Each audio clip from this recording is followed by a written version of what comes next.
It's 5 o'clock. on a call to meeting, our first finance public meeting to order. We got a quorum. We got Miss Andrews, Miss Sessoms, Mike Wooten, Mr. Johnston, Mr. Carroll, got Dr. Bracy, Mr. Britt, and Brooks Moore. And I would like to commend Stephen Britt for getting all this information together. We got some great information, and without further ado, Mr. Britt, the floor is yours, sir. Yes, sir. Good afternoon, board members, and Dr. Bracy. Thank you for joining me today to talk money. And I am going to share my screen. I heard there was a little bit of feedback and static on my end here, so if you have any trouble hearing me, please let me know. Hopefully you will start seeing my screen. It should say 2021 financial update. Does everybody see that on their screen now? Yes. So our topics for today, there we go, is look at our current financial position to see where we were at the beginning of the year, where we are right now, and where we could be headed towards the end of the year. We get kind of a mid-year update. Look at the CARES Act and give you an update on how much we've spent and how much we have left and what potentially might be out there for us to receive. Look at a little bit about summer school, what opportunities are there, bus pay, substitute pay, our budget calendar, and then we'll finish up with Mr. Brooks Moore giving us a bond project update. So the very first thing that I'd like to talk about is that our cash position is improving. And so this might be a little bit hard to read, but I have included this cash projection in with the board documents that are going to be made available here for next Tuesday night's meeting. But I'll give you a little bit of overview of what you're looking at. So the county office also uses a very similar, in fact, they use the exact same form here. This actually came from them. It's the same cash projection sheet that they use to track their cash flow. So at the beginning of the year, we began our fiscal year with $12.1 million of cash on hand. That is a bit less than the $9.8 million fund balance that we have. And that's just because while cash is a component of fund balance, it's not the only part of it. So there were still quite a bit of liabilities due on June 30th that were not paid yet. So that's why we have more cash on hand than what our fund balance shows. So the way this spreadsheet works is you show your revenue up top, and then you've got your expenditures underneath that. And then the number that you're really looking for is down here at the bottom. And so this, by month, is where our cash ended up at the last day of the month. So we started out at 12.1 million, and it grew pretty significantly up to, if you notice that, until November, when it dropped back again, almost back to where we were. In November, if you remember, that's our supplement month. We put out nearly $10 million worth of teacher supplements that month. And so that dropped down. But when we look at how we ended up for half of the year, we were still up just over $4 million in cash. So we've had a fairly strong growth in cash over the last 6 months. And the forecast is that it will continue to grow for the remainder of the year. And so let's talk a little bit about what is driving that, because there's some things that are normal and things that aren't normal, just like this year in general. So what's causing our cash to go up? Well, there's several things that are lower cost than normal.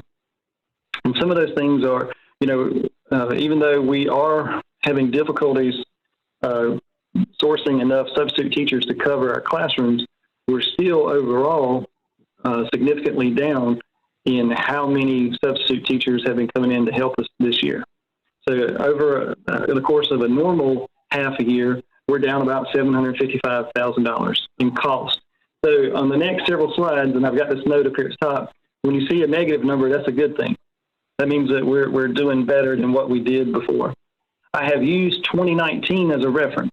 because that was, to borrow a phrase, that was our last clean year that we had no CARES or no COVID-related expenditures or extra funding.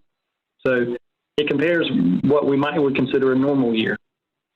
So our substitute cost was down, almost $750,000, and this is again from July to December, so half of the year. Bus and fuel of almost $500,000, utilities over $500,000. And then we've got some costs that have gone up, and so some of those are charter school costs. So that's how much of this year, this $36 million worth of revenue that we have received from the county. 1.9 of it has flown or has gone out to charter schools.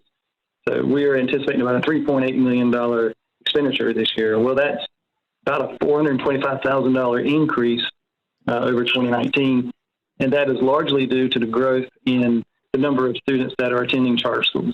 So that their numbers are growing. Probably, I don't know the exact amount that's growing each year, but it is significantly increasing. And so there's some other miscellaneous impacts that we have. That's about $2.8 million. The majority of that is our matching benefit costs. So we have no control over how much we pay for the retirement matching, for health insurance matching. That's all determined by the state, and the state gets their information from actuaries that crunch the numbers and see how underfunded our programs are at the state level.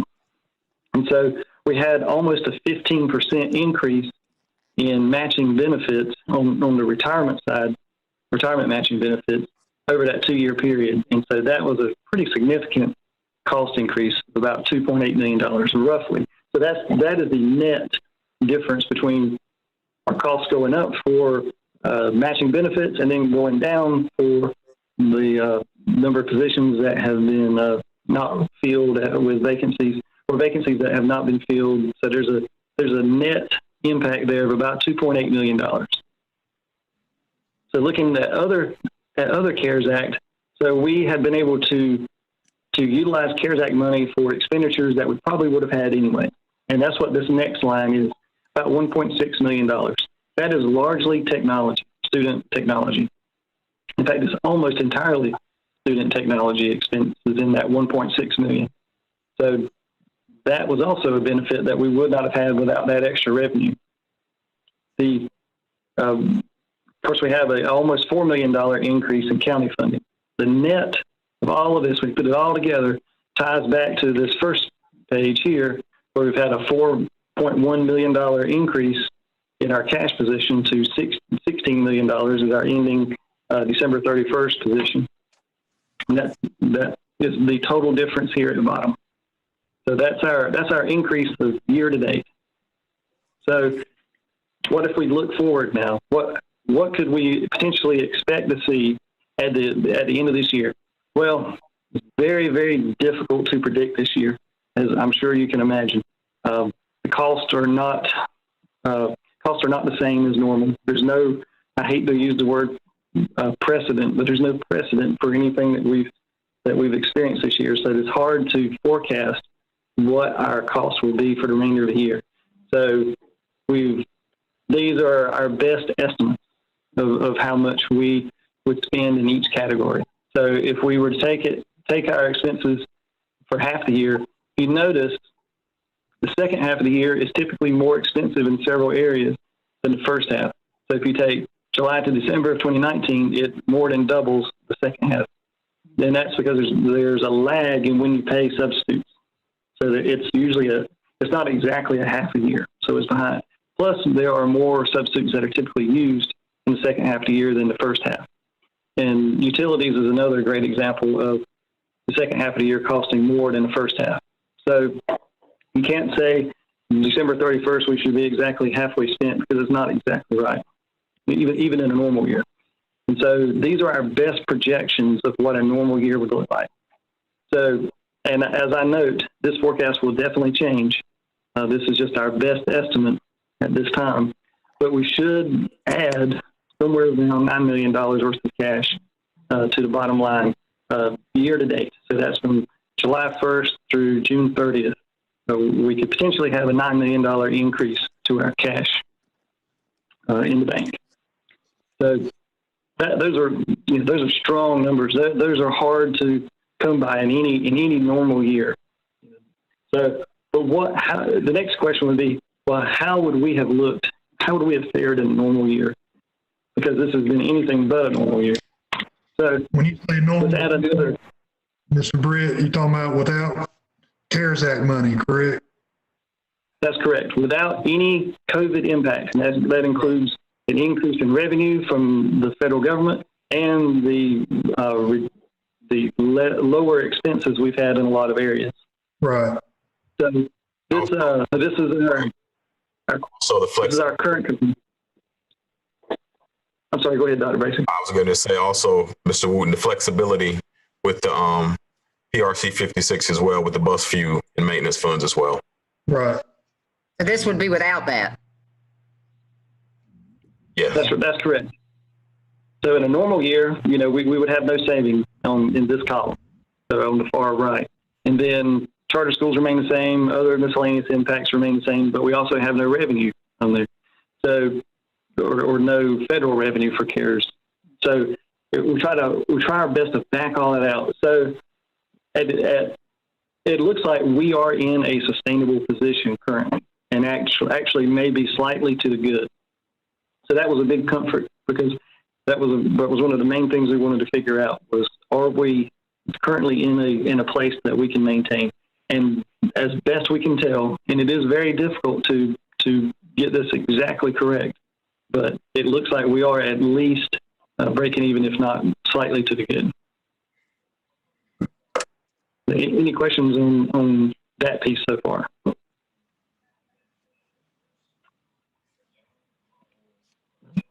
So some of the considerations in this takes into account looking forward to our budget request for the county as well. So there's a lot of unknowns, that remain. So we don't know how state and county funding is going to shape up for this upcoming fiscal year. We don't know what benefit cost increase we're going to see, or pay increases there might be. I'm doubtful that we will see pay increases come through, but it's a possibility. That's the thing. We just don't know at this point. We do know that each year that our matching benefit costs have been significantly increasing, 5, 6, 7% a year. So that's one thing that we are going to build into our budget to plan for benefit cost increase. Student enrollment is a big wild card. As you know, we were held harmless this year because our enrollment was significantly down from what the projections were. So is our enrollment going to return next year? Is it going to go back to normal, or are we going to have a diminished enrollment? That's kind of up in the air. So we don't know how that will be impacted. So some of the costs that we know are going to increase for next year is we have the addition of Thanksgiving Elementary. And so some of the costs that we can expect, we're going to have utility costs. We know that. There's also going to be a front office staff, treasurer, secretary. You'll have your front office staff. You'll have assistant principals that will be added. We will get extra funding from the state for the principal. So the principal will be added to our allotments. But everything else that's associated with the school will be driven by enrollment. So it'll be whatever our enrollment increases between this year and next year. So it's a little bit like a stepped cost. It's not we won't receive funding directly. So this will need to be built into our county capital or county funding request for this upcoming year. Even though we won't pay the assistant principal out of local and we won't pay the bookkeeper out of local, we'll need to build it in there because that's just going to displace other stuff that was being paid from state. It's going to bump it back down to local. So I keep using the term trickle down. Almost everything trickles down to local. And so that's why we would include it in our request for this upcoming year. There's been a lot of discussion about purchasing a math curriculum. So I think that would need to be included. Just some other things that I think needs to be considered and we have discussed here is a sustainable technology plan. So now that we have all Mr. Britt, ma'am, do you have any idea what the math curriculum is going to cost? We've not been told. That's negotiable, Mr. Carroll. We would negotiate with the company for the cost of the math curriculum. We're not there yet. When we select a math curriculum, we will negotiate with the company for a price. All right, but we have to know what a ballpark figure is. Oh, I'm not. Huh? But we have to select it first to know how much that company's, what their proposals are. So we can't just say what it would be or could be at the moment. But the closer we get to selecting a specific and particular program, we can better answer that. And we definitely couldn't answer it publicly for negotiation purposes. But can you give the board members any idea? We're looking at 5 million, we're looking at 1 million, we're looking at 10 million. I would hate to do that with that company, possibly looking at this meeting as we negotiate. I'm not trying to be coy. I just don't want to negotiate in publicly, if you can understand what I'm saying. Well, I'm not asking to negotiate in public, but that is a budget item that we have, I think, should be aware of. We added $1.5 million to our exceptional children. And I guess one question is, I guess that's all factored in also into the numbers we've heard. Sure. It is. But I mean, I could be more specific about what the cost of it will be. But the closer we get to that process, Stephen and Dr. King can be more specific with the board about what those costs are. Of course, we're not going to spend a dime without board approval. I assure you that. But the closer we get to the end of that process and we start negotiating, we would know more about what those costs will be. So I don't want to throw out a number here, not knowing what the specific amounts will be. We haven't gotten that far yet, to be very candid with you. I asked this question too, is a similar system size adopted this math curriculum, and if so, what did they pay? Well, Dr. Coates can answer that specifically. You asked that question. I know she. Yeah, and I don't necessarily have to have it in a public session.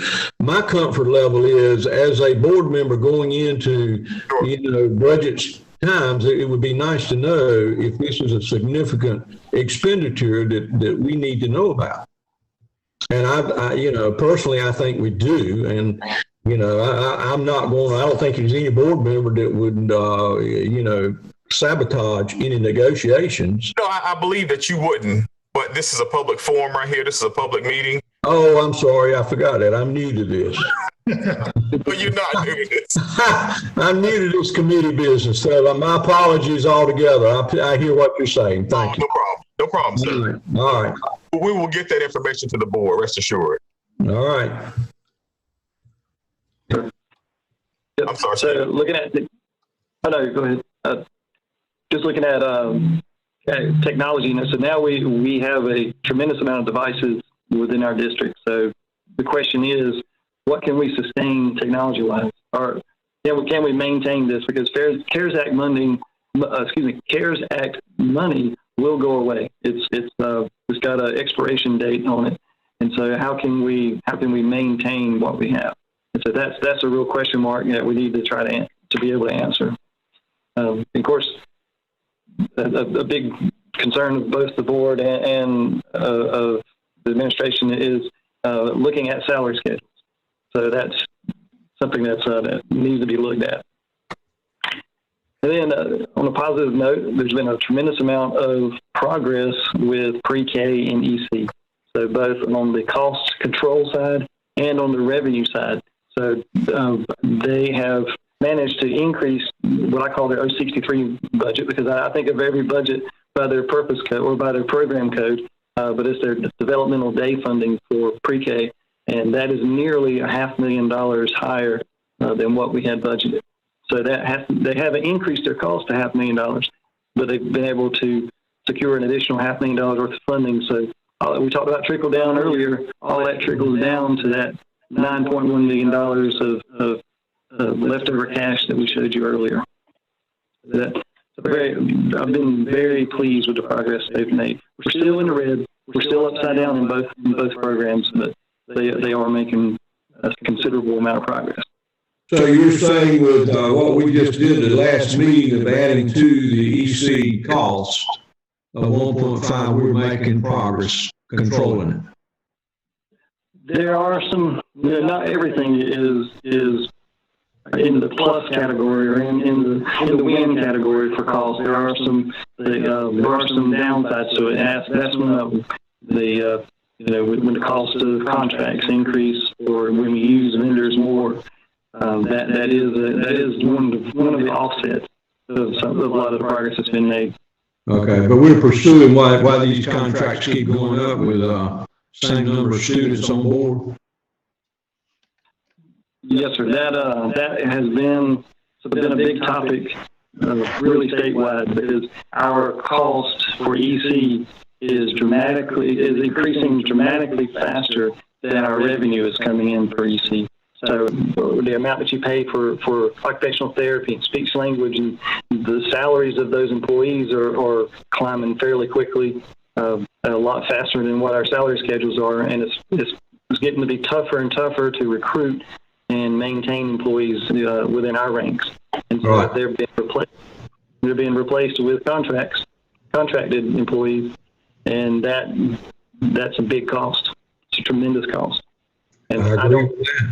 And I know all board, Stephen, share the thoughts that you and I share. We can't wait to get back to the days. I know Ms. Andrews especially can't wait to get back to the days of carryover in the EC department. We're going to get there. I do want to say this. We are going to get back to the days of carryover. And I do want to say this, that Ms. Radford pays for a substantial amount of her expenses out of her account, out of the money that she has allotted. And so Mr. Britt is working with her on that. Yes. I don't want anyone to think that everything she asked for that the board is paying for. She is paying for some things out of it, but there's some tweaking that needs to take place, and we're working toward that.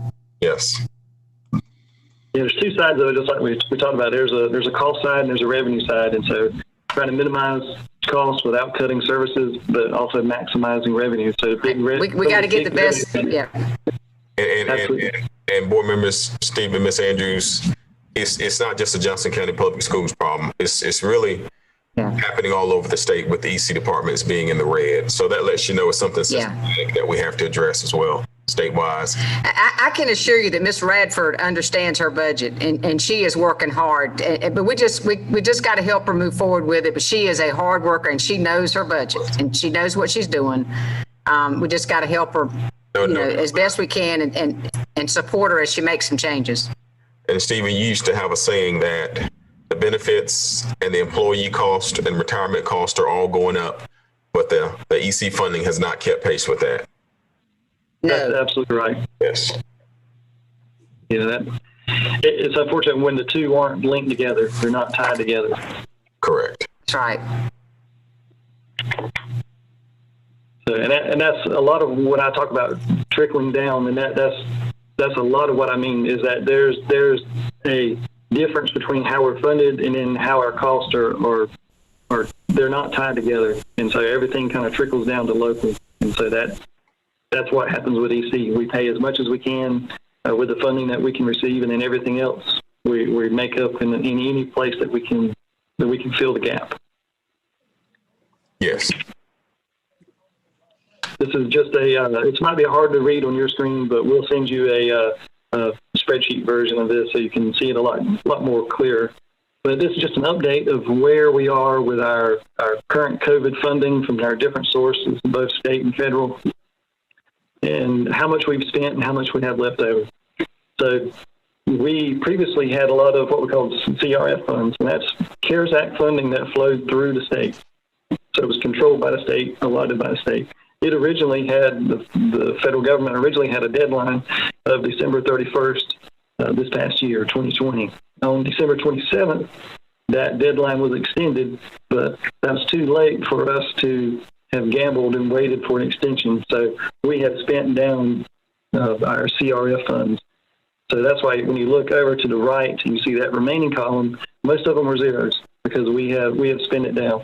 But the positive is down at the bottom where you see PRC 163, we still have $4.2 million left there in our main CARES Act fund.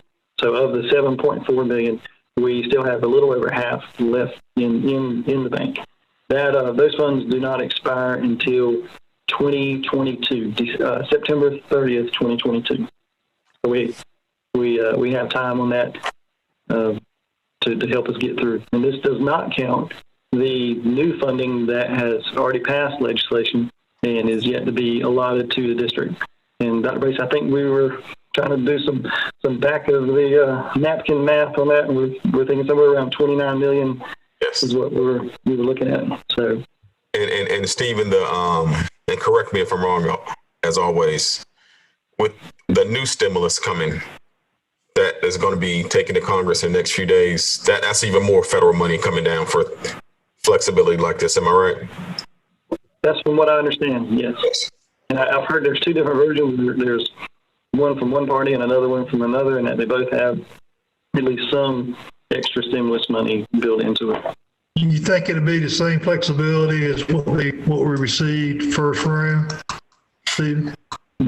Yes, sir. What we have heard so far of what has already passed Congress is it's essentially going to be 4 times the amount that we've received, and they're just going to put it into our existing pots of money that we have. There may be a few new ones, such as some extra money for summer school, but it's essentially going to be 4 times the amount and have the same flexibility.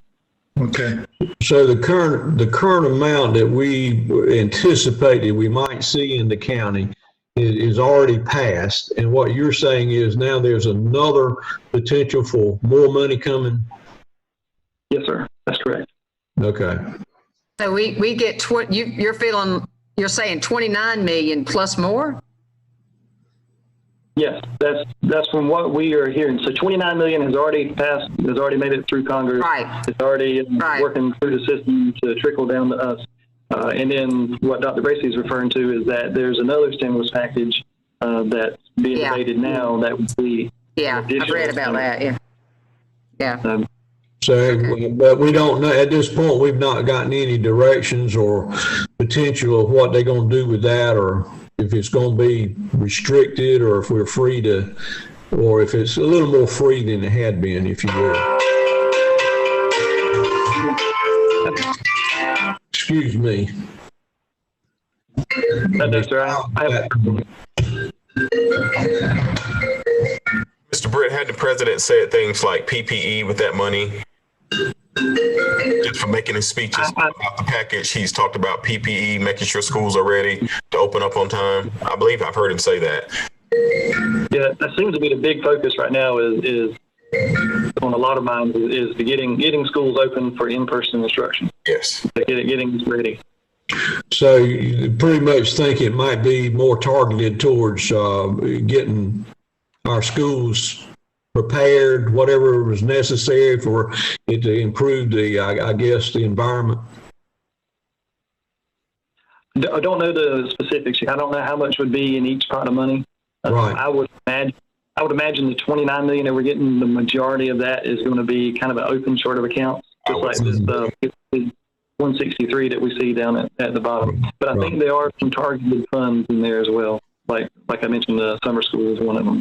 Right.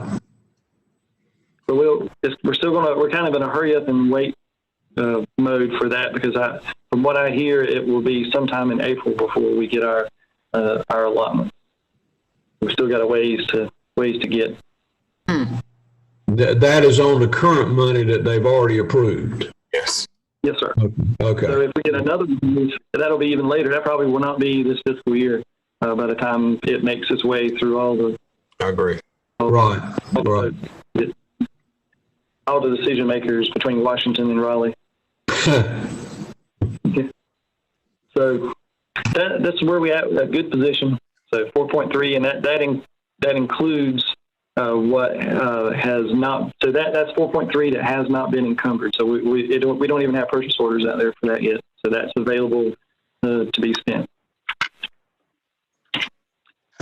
Another question that the board had was for us to look at bus driver pay, and so we've completed that.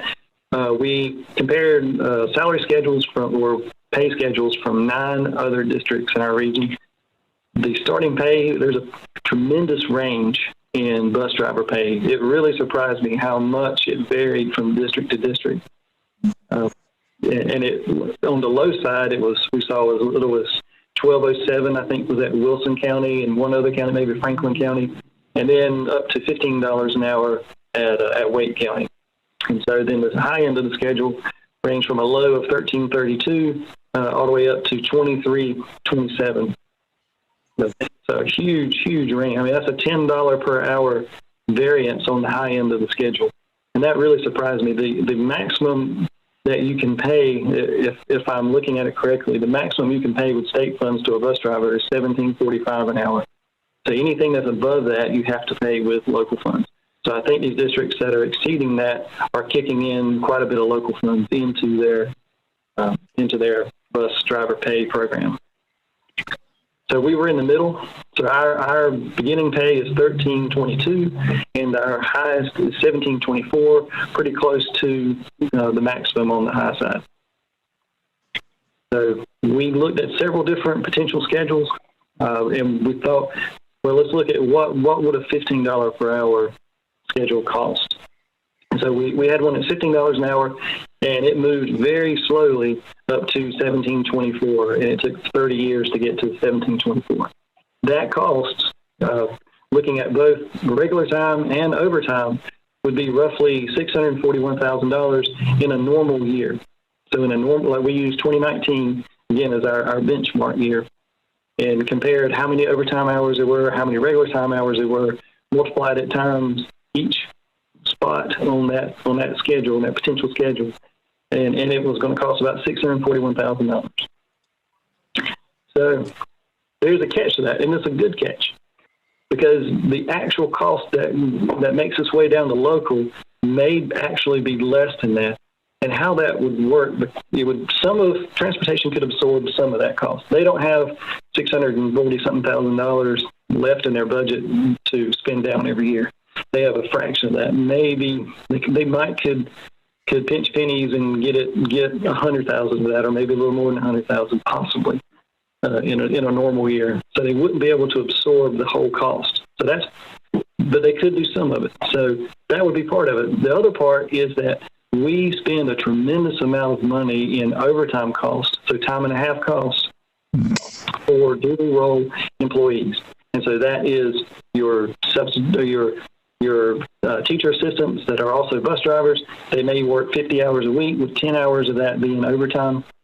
And that overtime cost is split both between the transportation department and our TA funds. And so the reason why I say we could potentially have a lower cost than $641,000 is because the transportation department, and I hope I'm not misspeaking when I say talk about some of our conversations that we had. They feel confident that they could increase our driver-only pool if we increased it to at least $15 an hour. That it would be a big sales pitch. They were really excited about that. They were thinking we could put signs out in front of our schools, $15 an hour, state benefits, that we could. That way you get rid of all other overtime. Exactly. Do away with overtime. Yeah. And so we probably couldn't do away with all overtime, but it would have some positive impact. It would have a major impact on the 641.5. Exactly. Yeah, it would take away. Stephen, what Mr. Real? No, go ahead. Well, this may. Yeah, I apologize. There's a lag on my phone. No, go ahead. So I can't. The bad thing is I couldn't tell you how much it would reduce that $641,000 cost. I know it would reduce it some, but I don't know how much. Could we recruit 25 extra drivers or 25 more driver owners? Could we recruit 10? Would it be 75? What would be that number? The more we can recruit, the lower the actual cost could be. Uh-huh. And you're telling us that this would also include state benefits?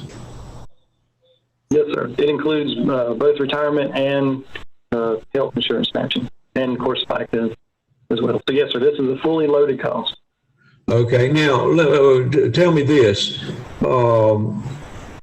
So it does have retirement in it. I was thinking that the state had done away with any new hires would not have any retirement benefits from the state. Or is That's that health insurance. That's just health insurance. It's just health insurance. Okay. Not All right. retirement. Very good. Or not retirement, just health benefits. Okay. Very good. Well, and could I add something also? This could potentially have a very positive impact on our student performance, our academic performance, because this would allow full-time drivers to be driving, which would free up TAs who don't want to drive to be in the classrooms. And that's exactly what we saw in the surveys that we got last month. Now, let me say this. We do have TAs, Mr. Britt, if I am correct, that are serving as monitors on buses. Every exceptional children's bus has a monitor on it. I am certain. So that's something that we can talk about as well. That throws those TAs into overtime. I would feel sure, because they're on the bus. They're not driving it, but they're on the bus. And do we have cameras on all buses right now? That I do not know. Because I know at one point that was a goal, was to have a camera on all buses, so we would, the system would know or have the ability to look at whatever might happen if there was an issue to come up. Dr. Braxton, can you bring that up in the board meeting next week? Will do, yes, sir. Certainly will. But we also got a lot of TAs that don't work with our system that would work with our system if they didn't have to drive a bus. Right. So. I agree. We just need to keep that monitor piece in place. They might be fine with being a monitor. Do you understand what I'm saying? But we've probably got 60 EC buses out there that have monitors on them. That's right. 60 they're not only driving buses, they're serving as monitors as well. That's right. And that is not factored into this cost. So, right. That's not in this. Right. Custodians too. Yeah. So if I could be so bold as to maybe give a recommendation, since there's so much that's up in the air right now that we don't know what the long term is going to look like, perhaps we could revisit this in June and July. Once we know what the county funding is going to be, add it to our county funding request. We should know by then how the state is going to look for revenue. We should know what the recovery looks like. We should have a little bit better understanding of what our long-term economic situation will be like at that point. And we could, if we look at it then, we could still get it in place well before the start of the new school year. So we could start out running if the board chose to do so. And we're not saying you have to do a $15 an hour. That's just giving you a cost. So would that give our transportation department enough time to recruit full-time drivers? I think so, because we could, if you approved it in early July, that gives them all of July and August to act. It probably would not be an immediate fill. Like I wouldn't imagine. Well, I don't know. I really don't know what to expect. So I don't want to undersell it. I think, Mr. Britt, that will give you more facts, that you know what the budget is. Instead of anticipating and predicting, you will have facts in front of you, what the numbers are, the hardcore numbers are going forward with that. Yeah. So I understand. So short-term bumps don't alarm me, because we are in the positive this year. It's whenever we start looking at long-term, because then I look at we put, we would have added about $600,000 to the bottom line in a normal year. So that's not a whole lot. We pretty much are eating up half of that here, potentially, if just with the bus pay, and that's not including any of the other things that we just spoke about. So that's why I'm a little bit hesitant to recommend to jump on that right now. Well, I would think too, we'd all want to be careful until we get back to a normal basis just to see how all these funds are actually going to play out. Excuse me, before we go into adding something like this at this time of year, not knowing whether or not we can sustain it without any additional funding. I agree with that. I'm very, very curious to know or to find out what the state will do for funding this upcoming year, knowing that we have all this federal money coming in. Or are we just basically going to supplant losses with the state? So that would dramatically change our outlook. But if they do come in, like normal, that there's just so much up in the air. Well, the history of politics in Raleigh, North Carolina is it will be supplanted. Unfortunately. That was illegal. No, well, it was supposed to be illegal, but it ain't illegal because they did it. They did it with the daggum lottery, and they've done it with everything. I know. I think, Mr. Carroll, if you go to 2010 with the Obama stimulus money, it was done with that money as well. Yeah, I mean, I hold no false hope that somebody in Raleigh is going to do anything that benefits us down here when it comes to them having a pot of money to play with. So we're hopeful that won't happen this time, based on all the challenges that we have of buying PPE and cleaning supplies as well. But maybe we need to start doing some politicking right now in terms of talking with them about obligations that the state should step up and do. Because, Stephen, I know that we have all these CARES funds, but it can get expensive to sanitize and mist these rooms, every classroom in the district every day and every office every day. If not for those funds, it would be challenging to do. I feel safe in saying that. Oh, yes. I haven't added up how much we've spent on PPE and cleaning supplies. We could do that. It's a big number. Sure it is a big number. And not knowing where and also, Mr. Britt, not knowing where we're going to be as far as vaccines. Are we still going to have a lot of kids out on Plan C? Are we still going to be paying monthly costs for hotspots and things like that? So it's still a lot of unknowns. So certainly, as a result of that, I respect Stephen's conservative approach to this.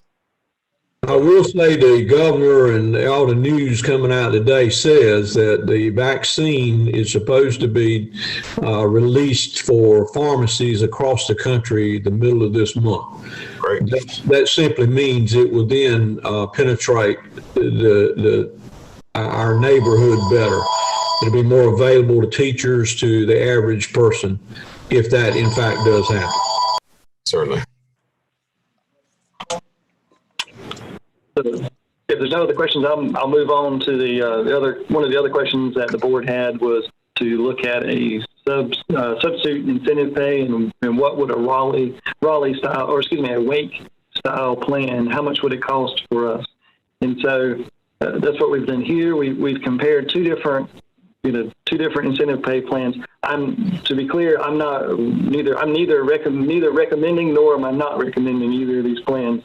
I'm just crunching the numbers for you so you can make determinations. But if we implemented a Wake style substitute incentive plan, the costs are very, very, very similar to what it would be if there was like a $20 per day plan. And so I just threw that in there just to give you some comparisons, because with the Wake style, one of the pluses is that you heavily incentivize substitutes to come to work or to accept jobs.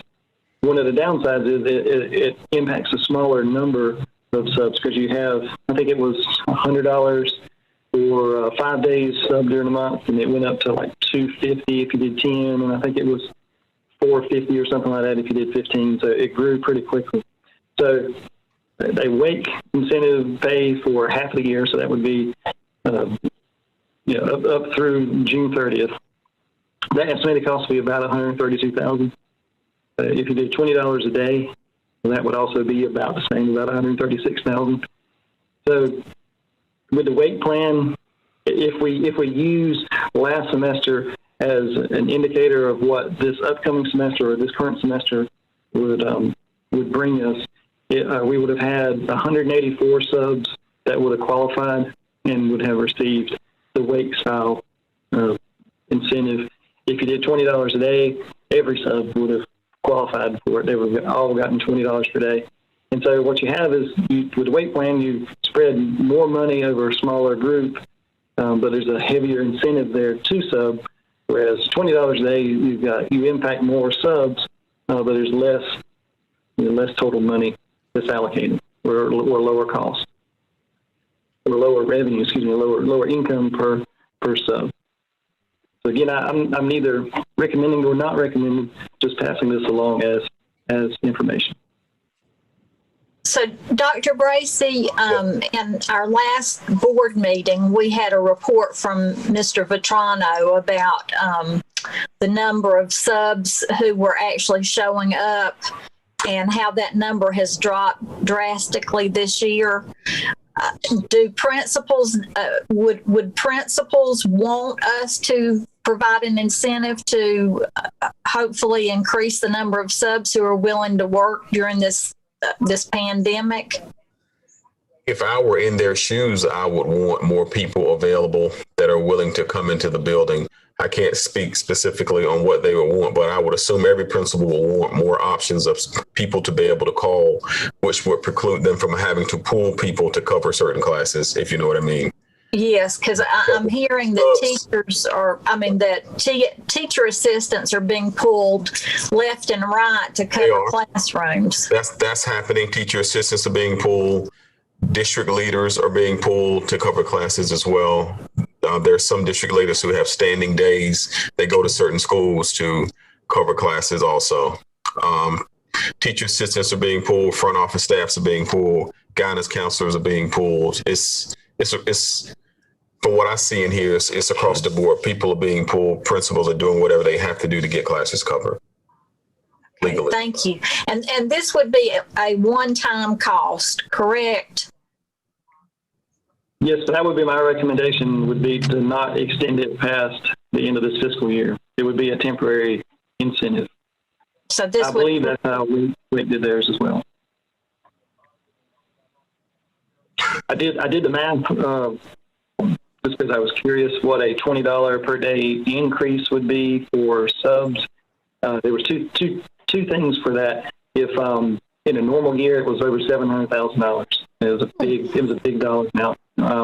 And then Dr. Bracy made a really good point, is that it would actually take it a little bit higher than our beginning TA pay. If we did a permanent pay increase, it would not be that case if did an incentive pay. Mr. Britt, let me make sure. So we would consider this like hazard pay. Is that sort of what we're doing for the rest of the year? Is that, you're not calling it that, you're just calling it an increase, an incentive. Incentive, that's the best word. For the remainder of this school year, correct, Mr. Britt? Right. That's right. I stole that from Wake County Schools. Okay. And what's good Incentive, about I like that that word. is short term. I know the question was, well, you got some subs making more than a TA, but this is temporary. It's a short term. So, Mr. Britt, let me say something for clarity. So whatever the cost is, doesn't this subtract from what your bottom line is going to be? As far as, yeah, I want to make sure everybody just understands that as we go forward. If the cost of it is $136,155, subtract that from the amount of money you were going to move possibly to fund balance. That's correct. Okay. Yeah, I don't think we can use the CARES Act for bonus pay.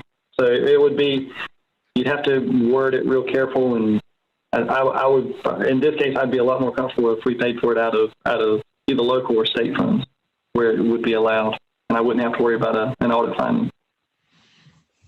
But you're absolutely right. It would take away from your bottom line. That's right. Certainly. Okay. So last thing I have is just the budget calendar.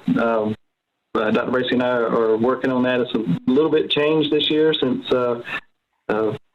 makes it a little bit more interesting to have meetings and pull minds together. So we are working on that, and we will get it out as soon as we have that together for what the process looks like. And that's actually all I have.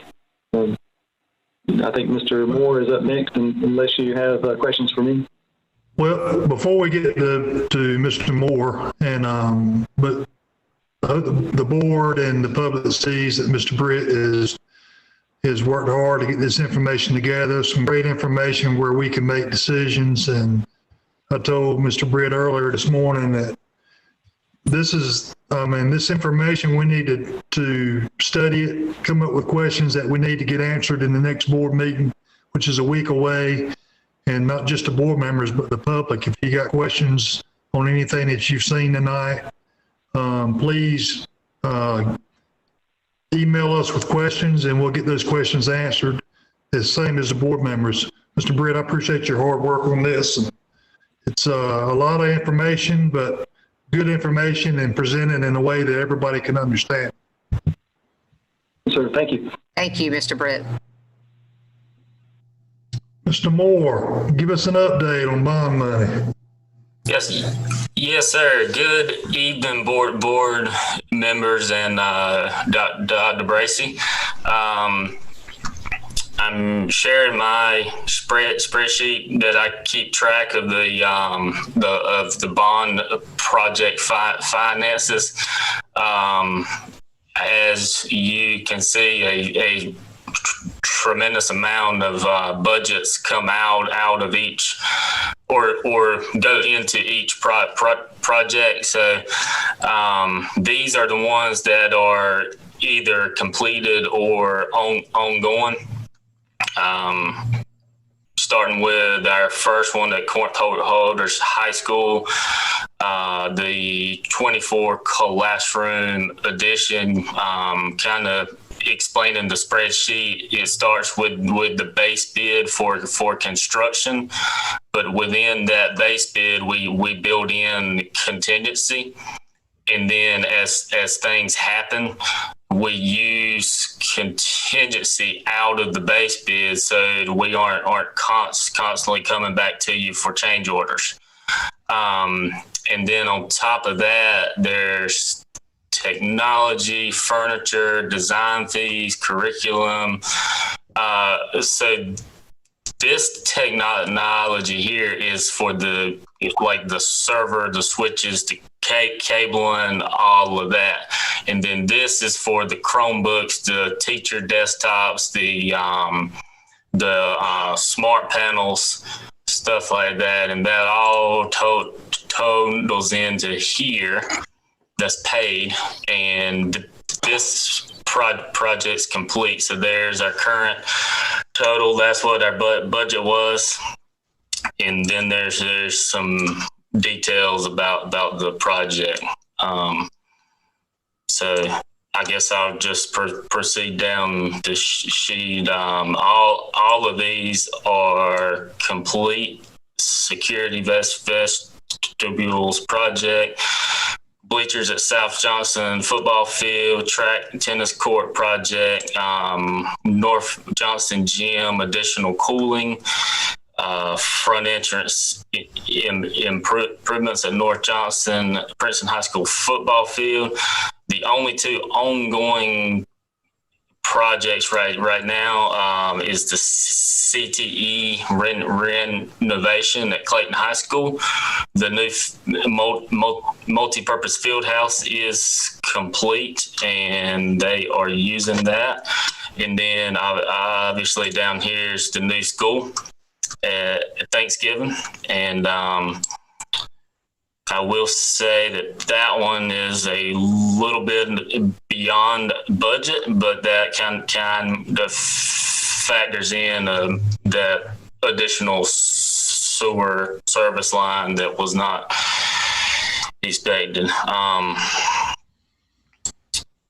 It's kind of tough to explain, but I guess I'm open to questions you may have.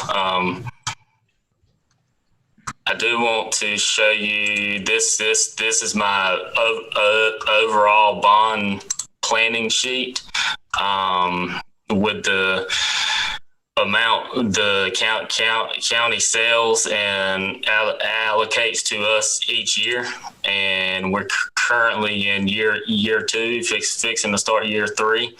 These are the ongoing or completed projects. What's left to pay.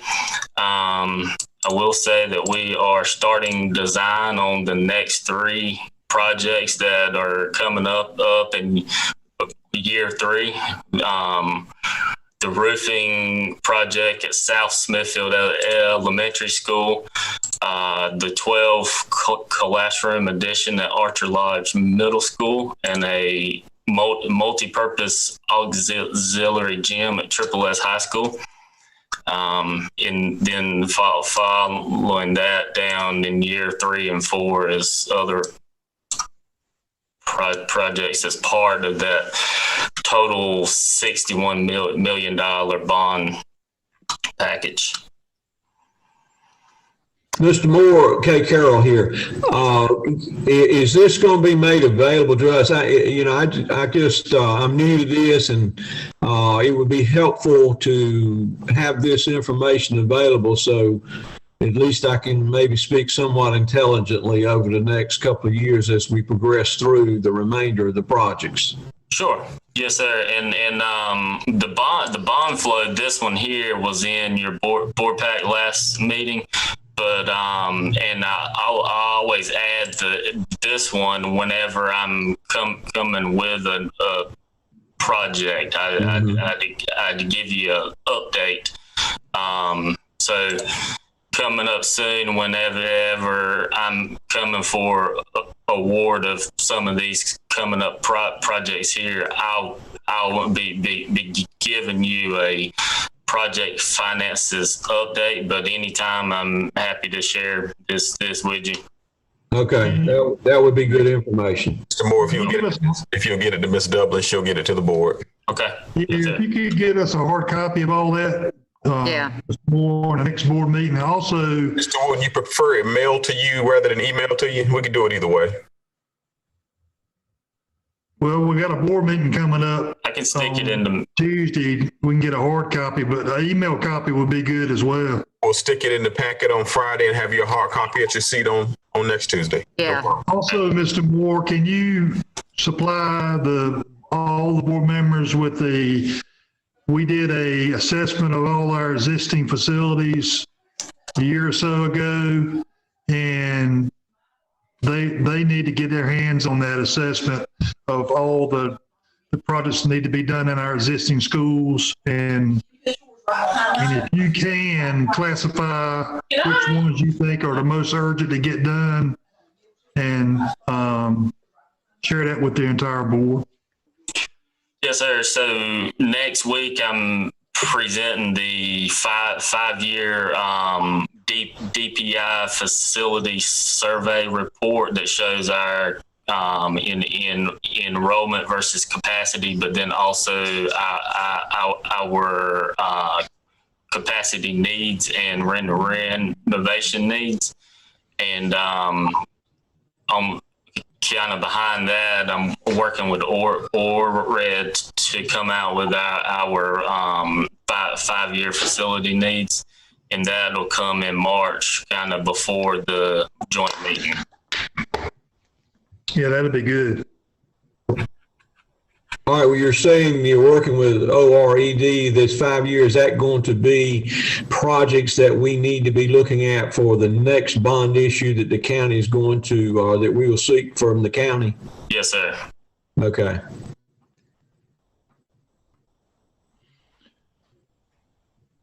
Do we have, one of the things that, I would like to see, if it's possible, is to see some of the information that was produced for us for the current bond issue that we're in, just to bring me up to speed, and let's look at what's going on. Is that possible? In other words, the information, the data that was put together for the Board of Education that we used to present to the county commissioners as our needs, as our priorities, that totaled the $48 million or whatever it was, 64 million. I can't see. 61 million. Yes, sir. I have the PowerPoints. I have the recommendation as far as new construction and all, and also have a 2016 facilities assessment of our current properties. Right, okay. That would be good to see. Okay, sure. Any more questions?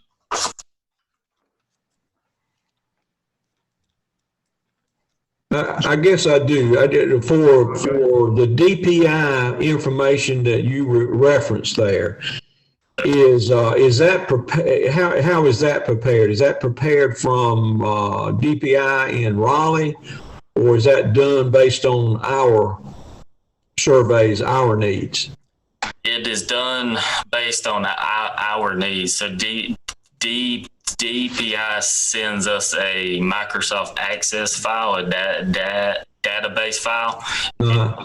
We just start putting in info from about each school, capacity, enrollment, renovations needs, additions, new school needs, and all.